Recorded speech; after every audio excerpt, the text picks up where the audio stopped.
Welcome back to Top 5, everybody. My name is Chance Brown. I'm going to be your host for today. If you're new to the Top 5 family, we are a show where we bring industry experts from around the real estate industry and the business world together to share best practices in a very actionable way to help you build your real estate business.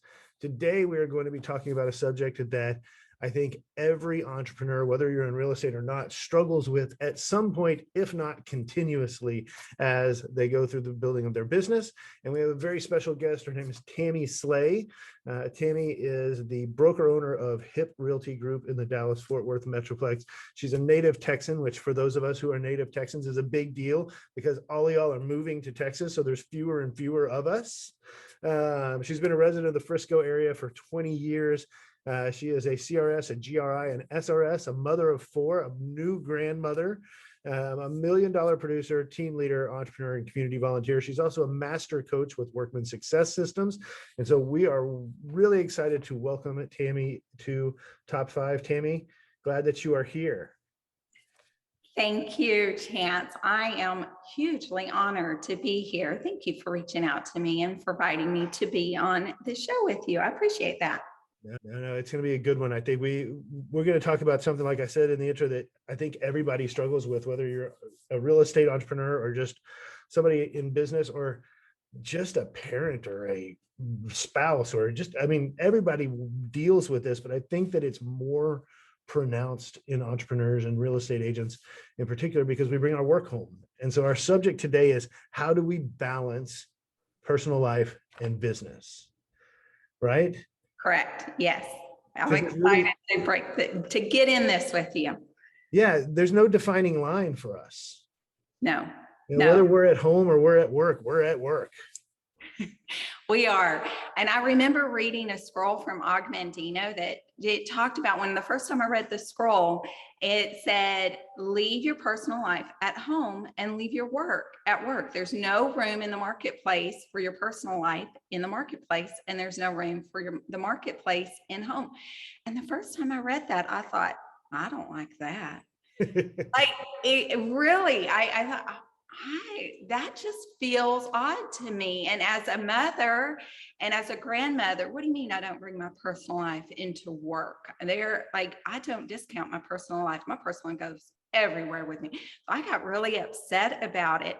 And the more I thought about it and the more I actually adopted that, because I thought, well, I'm reading the scroll and we use it in coaching. So let me adopt this philosophy.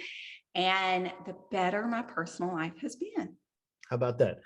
So for those of y'all who don't know, we're talking about The Greatest Salesman in the World, and the scrolls inside that book. If you don't have a copy, you should pick it up. It is life-changing wisdom in a really, really very easy to read format. And a great challenge because the way you're supposed to do it is you read the story and then you get into the scrolls and you read the scrolls 3 times a day for 30 days. So you read one scroll 3 times a day for 30 days, and then you move to the next scroll. And it really does change the way you think. And I don't know about you, Tammy, but the first time that I did that challenge, I thought it was a little hokey at first, to be completely honest, right? Yeah. And so, but the first time I really kind of dug in to I'm going to read this 3 times a day, once in the morning, once at lunch, and then out loud at night. The more I read them, the more I picked up stuff as the month would go on. So like 2 weeks in, I'd be like, you know what? I know that I've read that 3 times a day for 14 days so far, but it never really hit me until I read it this way right now, how important that one sentence in that scroll was, or whatever it was. And I just took away a different thing every time you read it. I think it's just it's a mind shifting book in the way you approach things. It really is. And I have been surprised. Now, I never heard of this book until I started coaching with Workman. And same thing with you. The first time I read it and it said read it 3 times a day, I went, I didn't think the word hokey, but now I will when I hear this from other people. But I did think that's a little much. And why? And then I thought, well, the purpose of the book, they're getting no more money out of me if I read it a second time or a third time. I already bought the book. So there's got to be a purpose to why it's suggested. And then I started learning all of these successful people, highly successful people, have read this book and have done the same exercise of reading the scroll 3 times a day, even Matthew McConaughey, and it changed his life. I was just about to say Matthew McConaughey. Yes. And so I did it as well. And that's where the scrolls, when I read them the first time, there were some things I'm like, I'm not sure about this. But it challenged me to be more open in my limiting beliefs and to look at things from a different perspective and to consider things in a wider picture or even a broader picture. And yeah, it's been life-changing for me too. Absolutely. I listen. I don't have the attention span to listen to books on audio when I'm at work or something like that, because there's just always interruptions. But when I go walk, I'll listen, and I have that time. And so I was listening because everybody said it's way better if you listen to Matthew McConaughey read his book to you as opposed to actually reading the book. And he starts talking about the scrolls, and I'm like, no shit. Me and Matthew McConaughey, we're basically the same now, right? You know what? You are. Awesome. All right. So we are going to talk about balancing personal life with business. And I think that it's important, before we jump in, if we can kind of riff on this for a second, it is important to separate the two, because you have to have that separation to restore and renew and be better. But I don't think that there has to be a clean cut. Like, I think your personal life informs how you run your business. It informs things like core values in your business and stuff like that. But it doesn't necessarily have to. You can't allow your business to run everything in your life, right? Right. Yeah. So with that, and I agree, there can't be just I'm going to forget about my family while I'm in business, because I'm actually in business because of my family.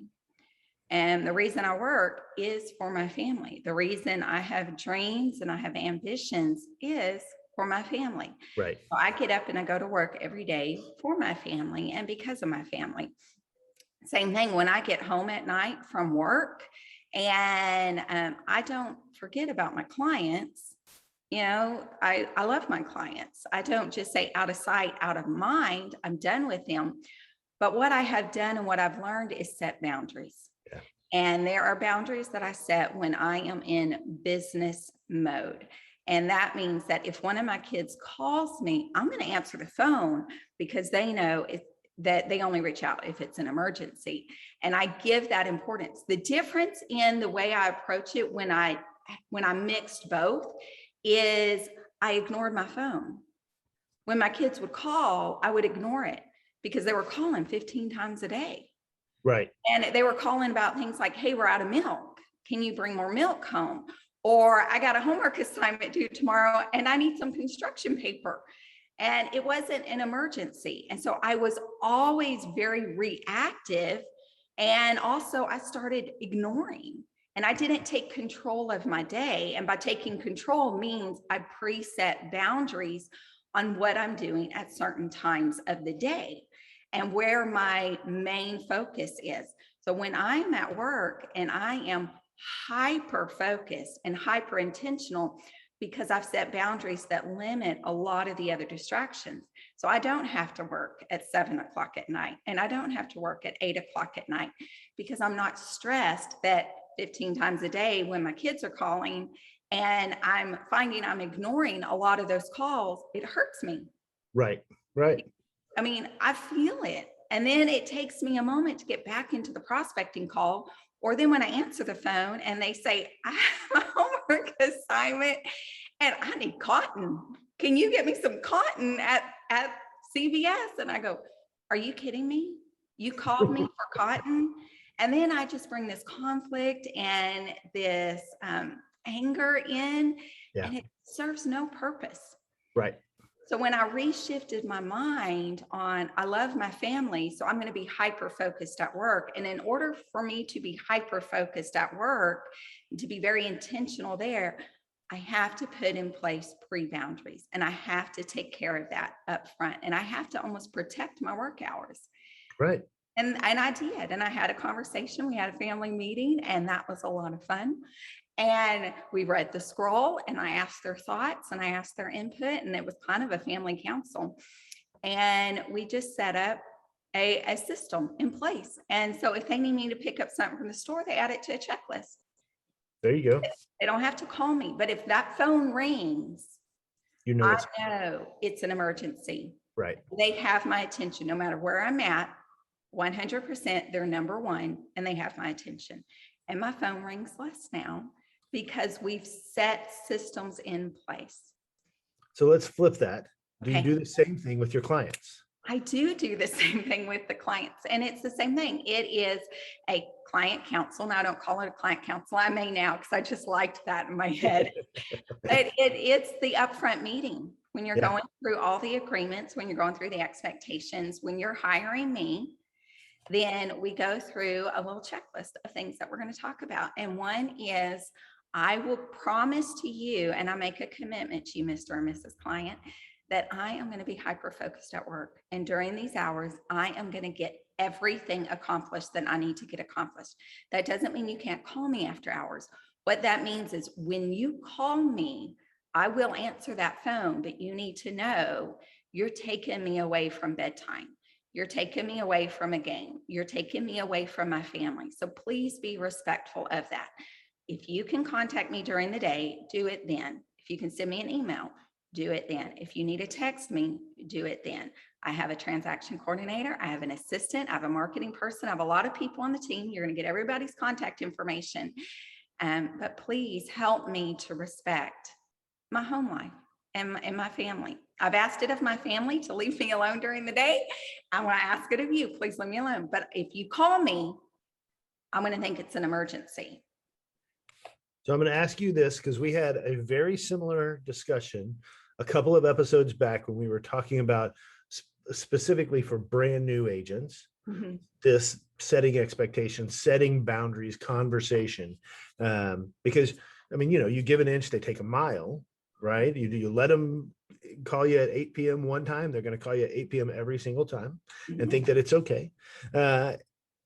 How many times since you started doing that with clients has somebody said, oh, you're not going to answer my call at 8 p.m., then I don't want to work with you?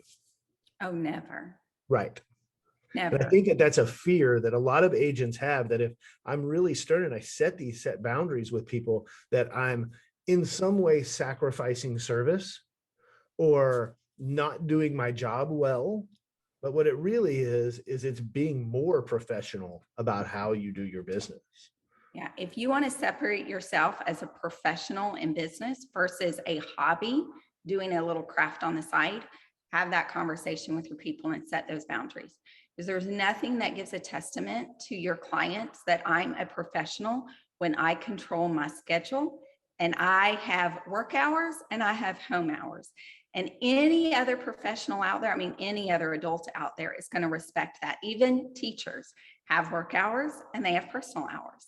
Yep. And so hobby agents that are doing it as a hobby will be very reactive and they will answer their phone whenever. But I'm a professional and I run a big business and I do a lot of transactions. And so I have to have systems in place for this and the boundaries. Perfect. Love it. All right. So we're going to jump into our top 5 strategies to balance personal life and business.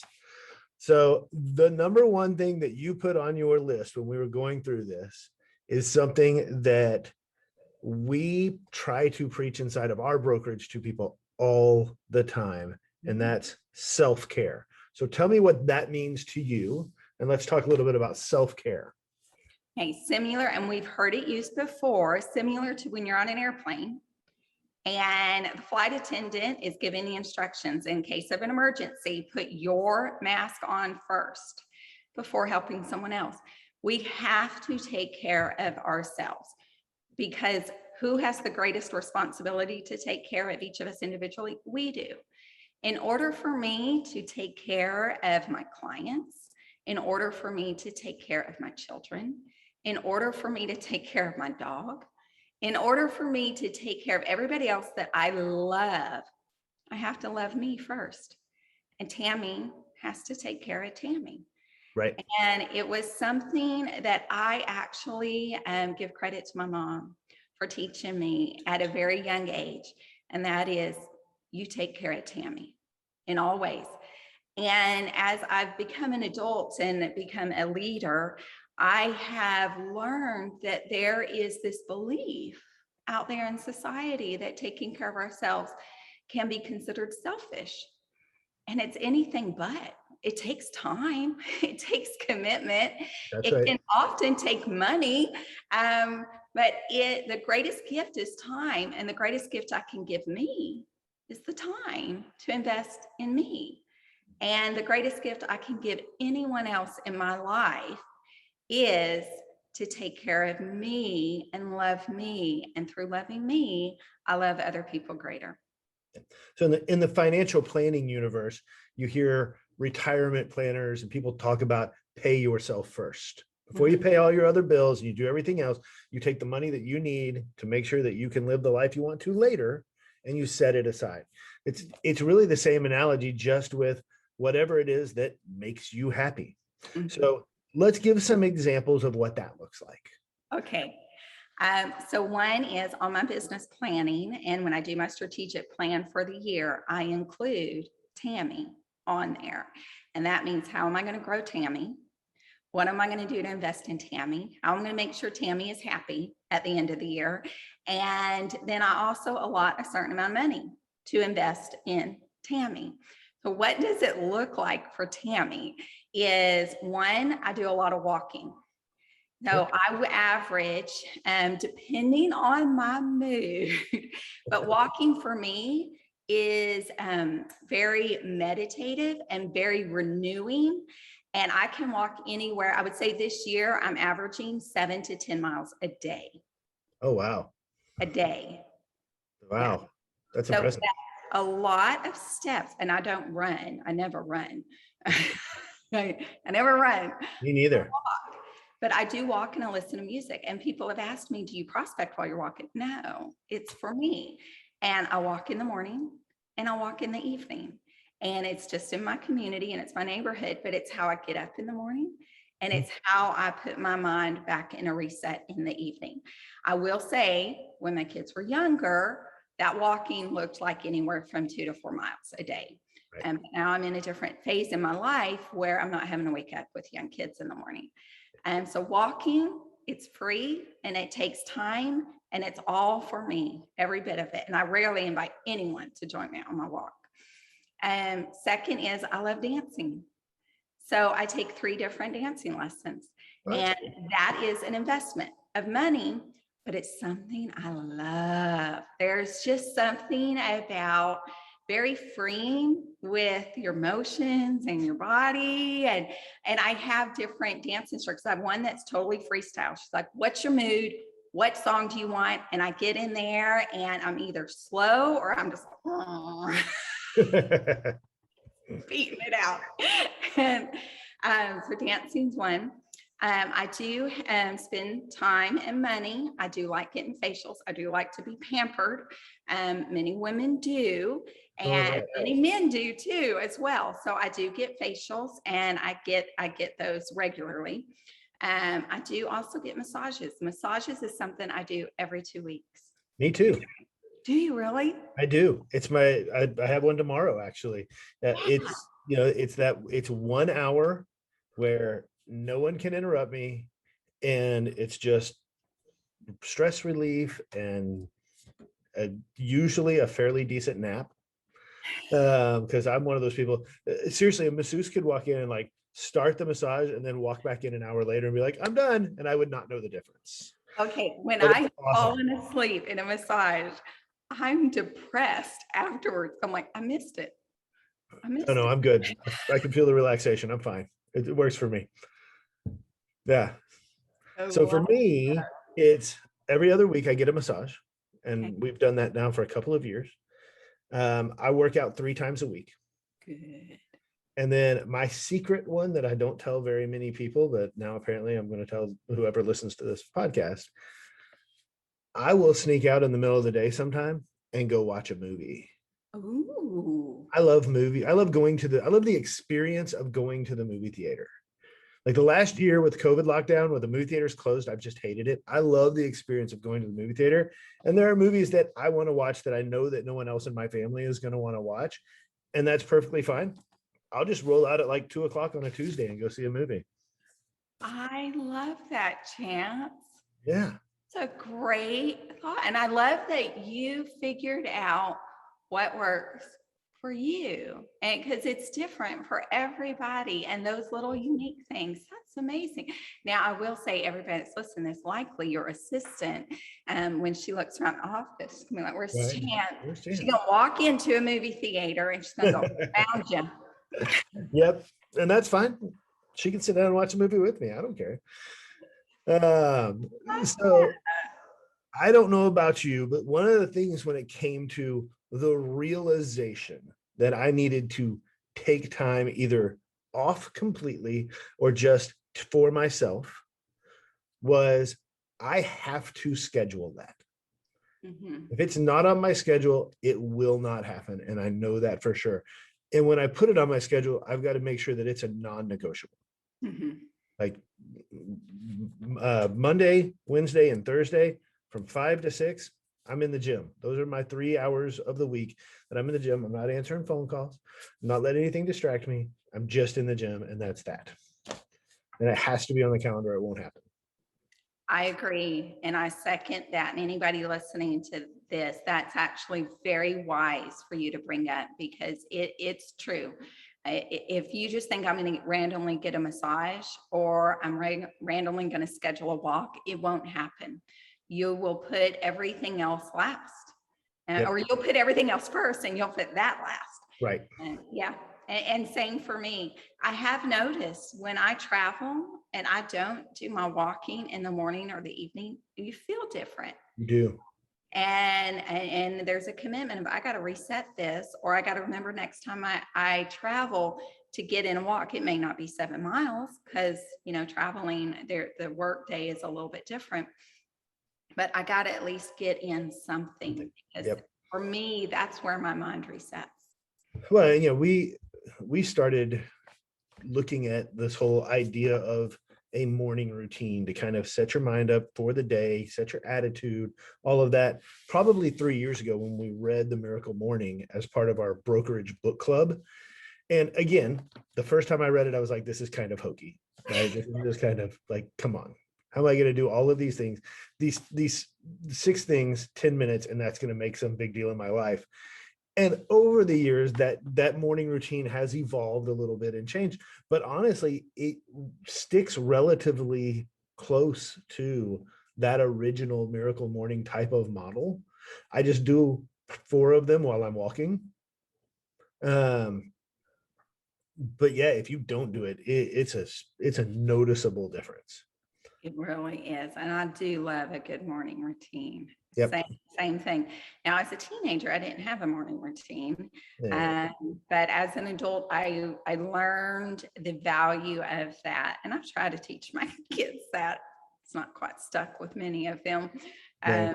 But it's the same with huddle. When we look at business and all these successful businesses for years, where do these practices come from? And it's just come from because they work. And it's the same reason we have a huddle in the morning when we start. It's the same reason that when you get to work, your routine. I'm going to open up my inbox. I'm going to clean out my inbox. I'm going to then open up my CRM. I'm going to clean out that. And when you fall out of habit of even your morning business routine, everything else just gets jumbled. That's right. That's right. Because you are allowing something else to take control of your day instead of you being in control. I think that's the struggle. Yeah. All right. So that's self-care. Number 2 on your list was culture. Tell us what that means. Culture comes in personal life and business life. Every family has a culture. Every unit has a culture. Every home environment has a culture. Every business environment has a culture. And I've heard Rural Workmen say this a lot. It's either intentional or it's organic. So or even, and I'm going to put on the word accidental, that you created a culture unintentionally, accidentally. You may like it, you may not. But then there's intentional cultures. And most people that create an intentional culture actually like their culture. There are a few that I have seen, they intentionally created it and then they go, not me, That's because not right. they ended up copying someone else's culture and they weren't staying true to who they are. Culture to me is a reflection of my personality. It's a reflection of me. It's an extension of who I am, who God made me. It's all my talents, my gifts, my beliefs, my core values, all my experiences. And it's just this outward expression that I have intentionally or unintentionally established around me. When I am intentional about it, it shines. And I'm going to use my business. My business is an intentional culture and it shines brightly. The branding of it shines brightly. It's impacting. We leave an impression. People remember it. People remember interacting with people on my team. It's intentional, but it's all magnified and reflected from my inner person. Right. And my family is the same thing. I raised my children. They are a reflection of me. And they all reflect differently, but they were all raised by me and their father. But we created a family culture, and that would include family councils. That would include our vacations.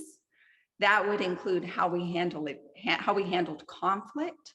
Now, I'm divorced, so we didn't handle conflict that well. But that was the culture. Right. And I didn't think when I was 19 and I met him, and 20 when I married him, to create an intentional family unit culture. So the culture we created was accidental. It's not bad. I'm not going to say it's bad, but it's not as good as it could have been. Sure. Had we have been smarter and have known more. I can say this for anybody that's been through a divorce. I did the best I could do at the time with the tools and the systems and the knowledge that I had. And I believe my ex-husband did as well. But we learned as we grew older and we learned on best practices that we could have been better in certain areas. Right. And we're doing that now. And we have one grandson and we have more, I hope, that'll be coming. But if not, I still love my babies. And if they don't give me any more babies, it's all good. I'll just spoil. No pressure, kids. No pressure. I know. But that one boy, he'll be really loved by many. There you go. So culture, go Culture ahead. gives you freedom. Oh. Would you say that? Because you think Yeah. about really what you're talking about when it comes to intentionally creating culture. You're talking about just extending discipline into parts of your lives that normally you wouldn't think to put it. And that discipline tends to create freedom, right? Tends to create an easier path. I don't know. I like that. I never thought of it that way before, Chance, but no, you're right. Because, going back to when we take control of our schedule and we take control of our day, it puts us in a very powerful position. That's right. And when we're in power of our environment, it's freedom. Yeah, absolutely. Cool. Thank you.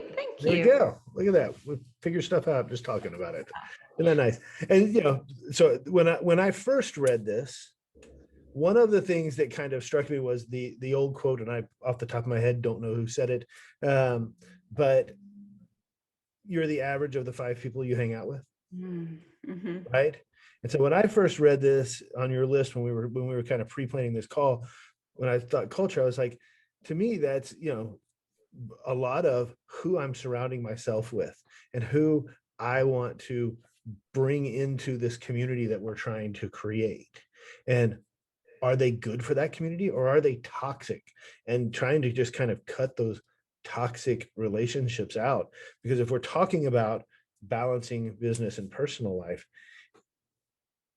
cutting those toxic relationships out, whether it's on your personal life or in your business life. And I think for a lot of real estate agents, they hold on to bad relationships for a long time because they're afraid that it's going to negatively impact their business in some way or some form. I think cutting those relationships, there's such a sigh of relief, such a happiness that comes after that you kind of look back and kind of want to kick yourself in the ass for not having done it sooner. Right. Yeah. But that was one of the things that really struck me when I saw culture on your list. I was like, I want to be around people who make me feel good, who I can learn from and get better because of, and who I ultimately just build really deep trust with. Right. Yeah. And I think you're tying it all in very well. You're doing really good at this, connecting a lot of dots. It's like a big therapy session by Tammy. I know. I'm going to cut you a check. No, I'm not. No, I'm going to cut you a check. You kidding me? But you're right. And that's the difference between intentional and unintentional, because absolutely you are the sum of the 5 people that are closest around you. Are you intentional in selecting who those 5 are? Right. Or are you unintentional? So it's the same line of, do you have the power to be around the people that are going to help you grow and to create the culture around you and the 5 people? Or are you unempowered, meaning you're not in control by the 5 that are around you because you have not established that either discipline or that strength to be in control of those 5. And then the freedom. Right. Write that word in. Yep. Yeah. When you're on 5 that you chose, you have freedom. So number 3 on our list. When I read this, I was like, what in the hell is Tammy talking about? So you have, for balancing personal life and business, you straight up brought work right into it. And you're like, sphere referrals, top 50 are people most likely to give us referrals. So tell me how that helps you balance your personal life and business. Well, one is being in power and being in a position to select who my clientele is. When our number one business generation, when our number one income comes from other sources that we're reactive to, meaning if my business is relies upon the number of people Zillow gives me, right, I'm not in control. All you're going to do is grind. Yes. But even if Zillow pulls it, I have no income. I'm not in a position to have the freedom and the power or the non-stress. And there's another word I'm thinking of, but I can't think of it. But I'm always carrying that around, the fear that Zillow could pull my business. Right. My business was on open houses. And we have COVID and we no longer have open houses. I have fear. Or we have post-COVID and we don't have open houses because everything sells in 2 minutes. Right. This is also true. Yes. Which is why one of the reasons that I do love Workman Success is they teach you how to have 4 pillars. Right. When you have 4 pillars, you have security. That was the word I was looking for. I can go to bed at night secure in the knowledge that I have business the next day. Now, I did tell you I was divorced, so I'm in a single income household. And I've not been in a single income household for a long time. I got married at 20. So I very easily could go to bed at night with the fear of, where's my income going to come in? Do I have a retirement plan? Can I pay for my daughter to go to college? Can I pay for my other daughter's wedding this next year? Can I have the money for that? But because balancing personal life and business life in that, I consider my sphere to be very significant, that I've honed relationships with a lot of people. I have deep, personable, loving relationships with a lot of people in the community. I don't go to bed at night fearful that Zillow's going to yank it, or that COVID's going to stop open houses, or that all of a sudden the city's going to change their ordinances and I can no longer door knock. I go to bed knowing I can pick up the phone tomorrow and I can go down my list and I can find me a referral. We always talk about in brokerage that, one of the best days as you're starting your career in real estate, one of the best days is when you can tell somebody that you don't want to work with no, because you don't have to have their business. Yeah. Like that's one of the most freeing days is I can tell this person who's probably an asshole that I don't want to work with them because I don't need that commission to pay my bills this month. Yeah. I am secure in that I have other business and that my time is better used, not grinding with this person who's going to be, who's going to have an adverse effect on my emotional health, my mental health, probably my liver. And so I don't want to work with that person, right? Yes. Yeah, it's very true. The power of security is immeasurable. And that's why when you looked at it and thought, what the hell is Tammy thinking? It was very important to be part of a work-life balance, because I don't go at home at night very reactive to that Zillow phone call. I don't go home at night very reactive to the assholes out there in the world. Nobody's got me under their thumb. Awesome. I love it. Next one up is your team. Yeah. Yeah. We see this a lot on people who have successful teams. We see the opposite on people who have unsuccessful teams, right? So where's the difference? What does the team do for you now that you have a successful working team? And where's the breakdown for the people who are more stressed because they have a team? Humility. Okay. That's the word that came to mind. I've not given that much thought before, but that's the word that came to mind when you asked that question. Is growing a very successful team requires putting aside the ego, that it's not about me. I don't have to be on the listing appointments. I don't have to be at closing. The review doesn't have to say Tammie Slay in it. The review can give kudos to other agents in the office and to my team members. And when I go to an event that is generating business for the team and we're supporting a small community or a small business in the community, and someone walks in and they say, "You're Carly. I have loved your communication throughout this," and she's our transaction coordinator. And then, "Oh my gosh, it's so good to see you, Jamie." And I don't know who they are. It doesn't hurt. No. Because I have no ego with that. I celebrate that. If someone walks in and the first person they ask to see is Monica and not me, I glorify that. So the difference between what I think makes a successful team or even a successful leader on a team and an unsuccessful leader, because the leader creates the dynamics, is humility. Awesome. I love it. The four most important words in the human language, in my opinion. It's not about you. Oh, cool. Yeah.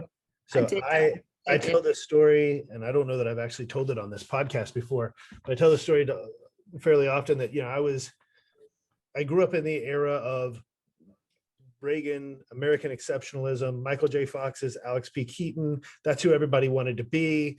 And so, I had this goal of being a millionaire by the time I was 30, because I really overestimated what $1 million is at the time, and realized that, if I had $1 million around 30, that's probably not going to last me for the rest of my life.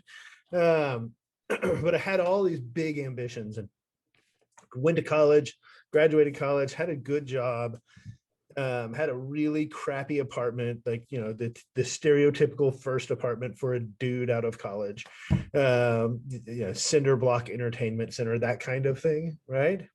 But it was in walking distance to the bar. So that was the pro. And I remember when I was in college, when my mom would come visit me, she would always bring me religious books. Hmm. And then she would help me do my laundry. But I never paid attention to these religious books. I just stuck them on a bookshelf.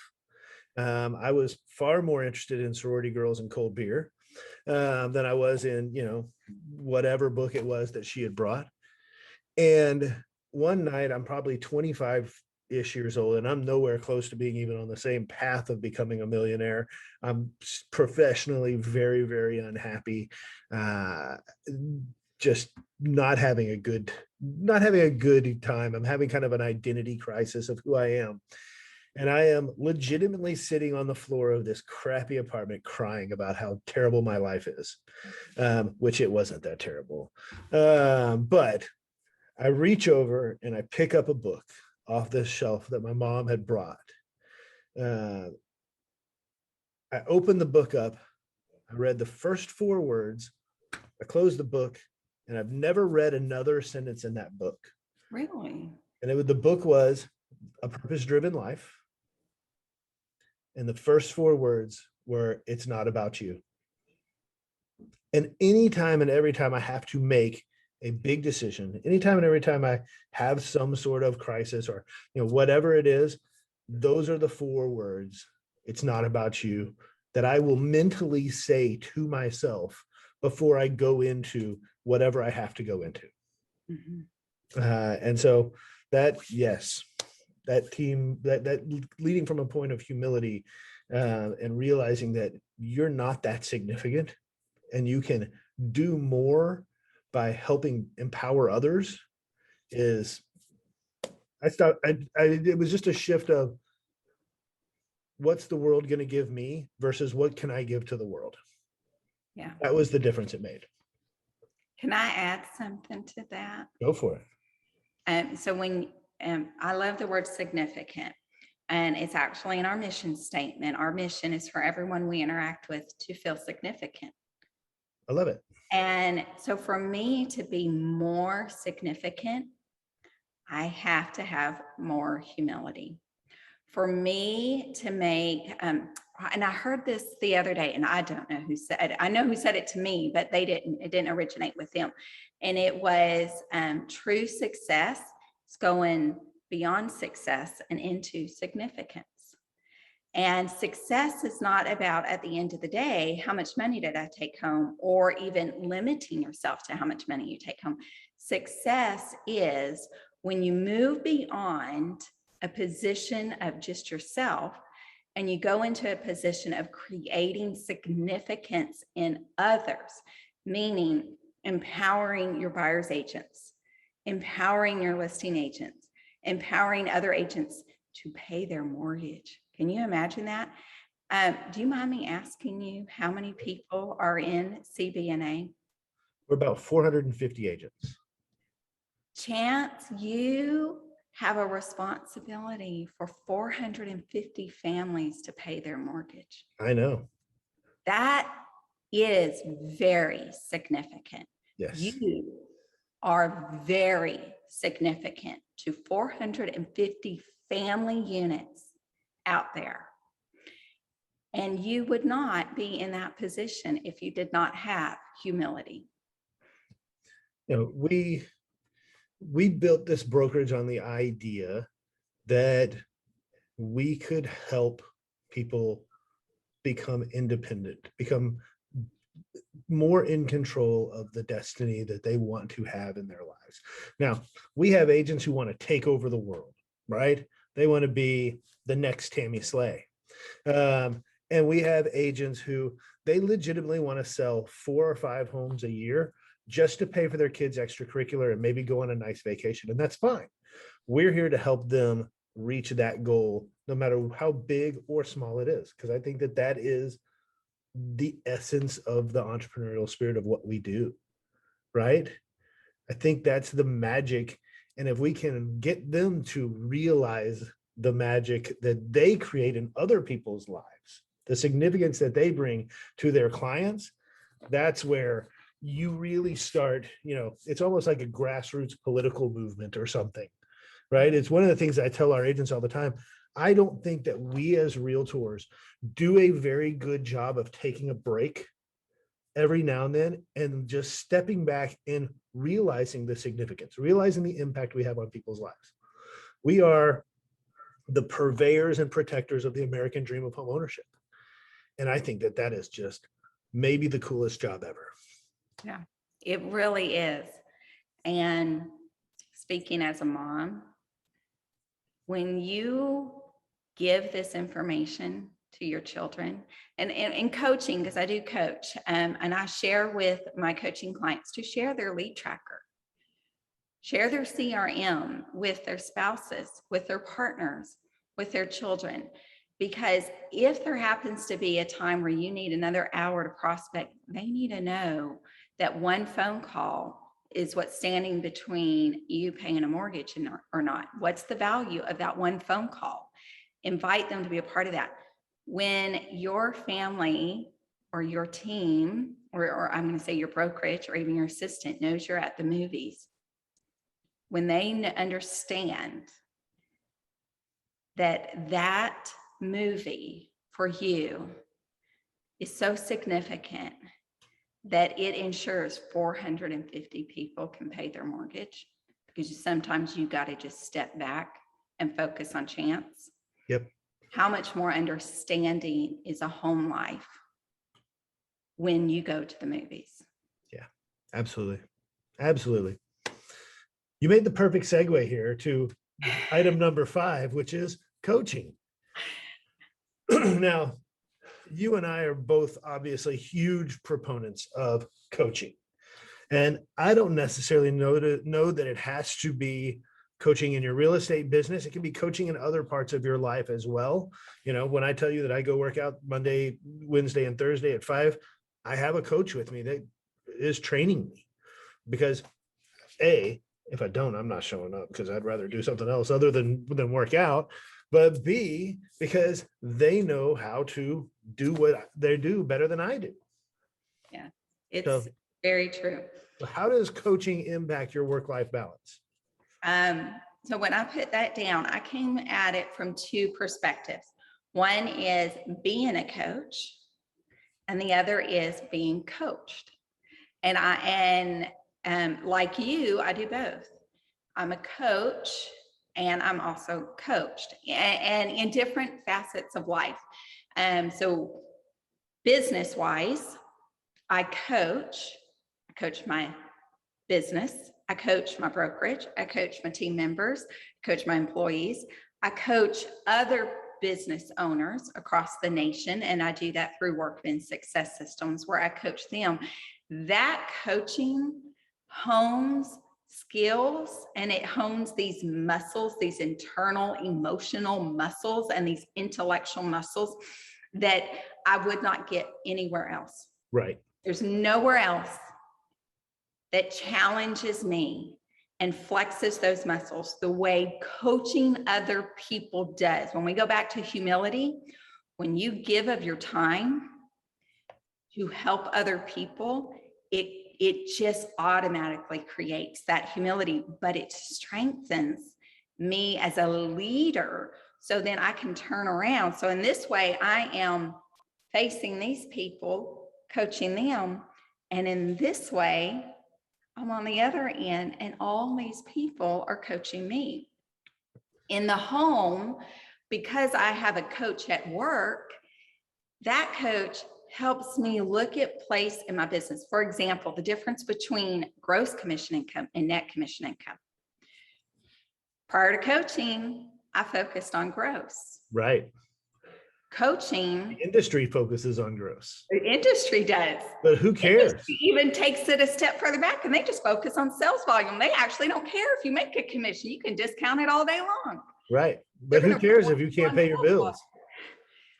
But coaching opened my eyes and put me in a place where I'm now looking at how much money am I bringing home? Mm-hmm. So our conversations aren't around sales volume and gross. Our conversations are around net. Yep. And because my coach was doing that to me, I'm now looking at these people over here doing the same thing in business. So my coach opened up my eyes to a lot of things business-wise, but it's had the benefit of creating a stronger family unit with me and my children and my grandson. What I'm learning here just automatically benefits my home life and creates this balance. Same at home. And you mentioned it, the fitness instructor. When we have a coach in those areas, I have dance instructors that coach me. When I have these people that help me grow personally, then I show up to work the next day and I am refreshed, rejuvenated, re-energized, and I can think with clarity.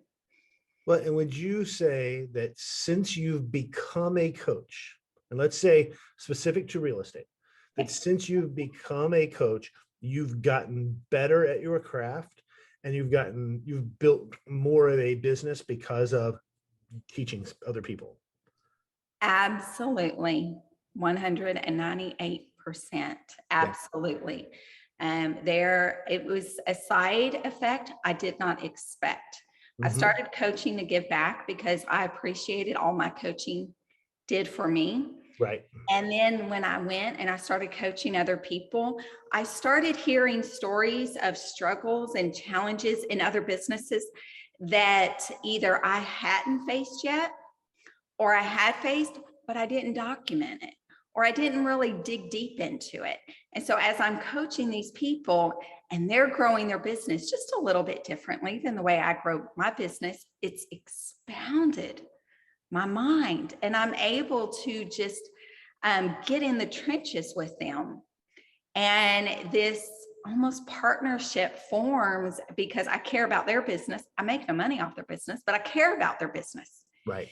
And to be a part, right now I have 15 coaching clients, to be a part of 15 other people's success story and to see their growth year over year, to see them grow as leaders, to see them even fail and get right back up.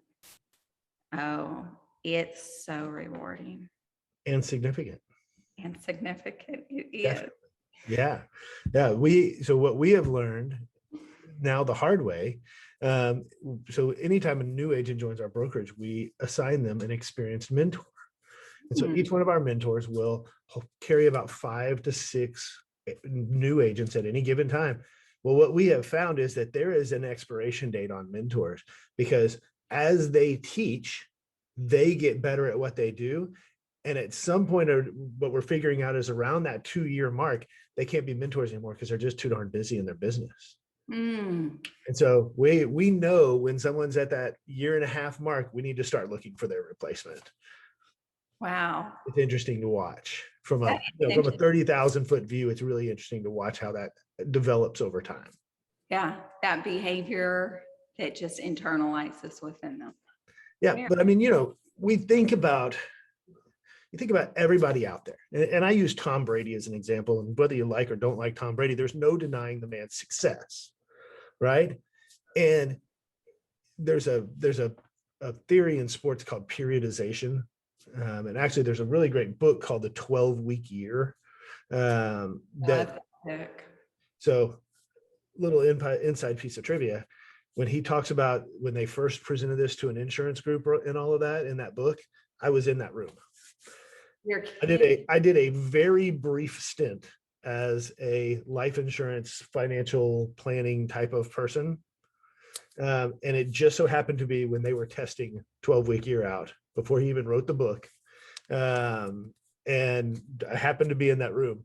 So that's where I first got introduced to time blocking and stuff like that. But really what coaching does is it really makes you focus on, these are the things that I've got to do to reach a goal. Get rid of all the other crap that is in your life that you don't need to be doing. Delegate it, get rid of it, hire an assistant to do stuff, whatever that looks like. And really you get to focus on the stuff that is super impactful and super significant, if we're going to use that word, in your life and in your business, which for the record is usually the stuff that you got into business to do in the first place. Nobody got into real estate to be their own accountant. That just sucks, right? I like that. They perspective. got into real estate because they want to help people. They want to empower people to be homeowners. They wanted to have control of their freedom, their destiny. If you can focus just on those things, those why you got into the industry, and let other people do it. And that's where I think coaching comes in, because it gives you clarity on those. Yeah. It really it makes does. you focus on it. And then there's an accountability factor. Mm. Yes, Right. there is. So when we have, if we're going back to work-life balance, I have a daughter who's getting married next year. And in order for me to have funds for that wedding, then I have to have someone holding me accountable. Am I doing this? Am I recruiting this? Right. Am I teaching my team members this? Am I creating a better life for them here? Am I, putting this money away? Am I saving this? And it all is. I mean, and I've met with a lot of people that ask, is coaching a debt? And it's not a debt.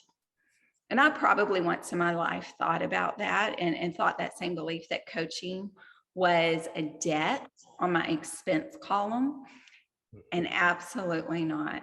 Nope. I remember when I first hired my coach the very first time, and we were just a couple of years into doing this, and I went to a seminar and totally bought in.